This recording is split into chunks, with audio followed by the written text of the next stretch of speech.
రాజధాని నగర ప్రాంతాన్ని నుంచి అటు విజయవాడ వైపు వెళ్ళాలన్నా లేదంటే మంగళగిరి వైపు వెళ్ళాలనుకునే వాహనదారులందరికీ వెసులుబాటు కలిగిస్తూ సీతానగర్ వద్ద ఏదైతే బకింగ్హామ్ క్యానల్పై నిర్మిస్తున్నటువంటి స్టీల్ బ్రిడ్జి నిర్మాణ పనులు చివరి దశ చేరుకున్నాయి. ఇప్పటికే ఫ్రీ కాస్ట్ స్టీల్ గడ్డల నిర్మాణ పనులతో పాటు స్లాబ్ పనులు కూడా కూలికొస్తున్నాయి. అమరావతి రాజధాని ప్రాంతానికి వెళ్ళాలనుకున్నటువంటి వారు ఎవరైతే విజయవాడ వైపు నుంచి కావచ్చు, లేదంటే మంగళగిరి వైపు కానీ, లేదంటే అదేవిధంగా రాజధాని వైపు నుంచి కానీ వెళ్ళాలంటే ఇప్పటివరకు సరైనటువంటి కనెక్టివిటీ లేదు.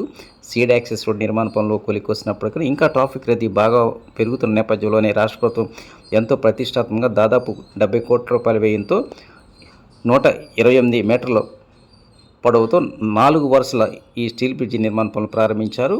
ఈ బ్రిడ్జి నిర్మాణ పనులు కనుక పూర్తయినట్టయితే ఇక భవిష్యత్తులో ట్రాఫిక్ రద్దీ అనేటువంటిది ఉండదని సిఆర్డీ అధికారులు భావిస్తూ ఉన్నారు.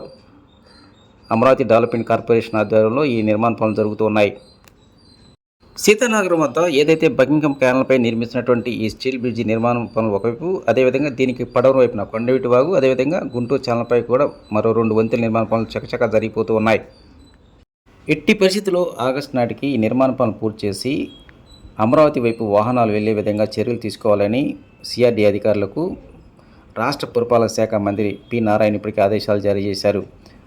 ప్రకాశం బ్యారేజ్ దగ్గర నుంచి ఉండవల్లి సెంటర్ మధ్యలో ఉన్నటువంటి కేఎల్ నగర్ వద్ద ఈ 2 రోడ్ల అనుసంధాన ప్రక్రియను పూర్తి చేస్తున్నారు. ఏది ఏమైనా ఎంత త్వరగా ఈ స్టీల్ బ్రిడ్జి నిర్మాణ పనులు కొలికొస్తే అంత త్వరగా అటు మంగళగిరి నుంచి విజయవాడ వెళ్ళాలన్నా, లేదంటే విజయవాడ నుంచి మంగళగిరి వెళ్ళాలన్నా ట్రాఫిక్ రద్దీ అనేటువంటి తగ్గే అవకాశాలు ఎక్కువగా కనిపిస్తున్నాయి. ఇప్పటికే సాయంత్రం 5 గంటల నుంచి ఈ ప్రాంతంలో పూర్తి స్థాయిలో ట్రాఫిక్ జామ్ ఏర్పడుతున్న పరిస్థితి ఉన్న నేపథ్యంలోనే ఈ ప్రాంత ప్రజానికి మాత్రం ఎంత త్వరగా పూర్తయితే అంత త్వరగా బయటపడే అవకాశాలు ఎక్కువగా కనిపిస్తూ ఉన్నాయి.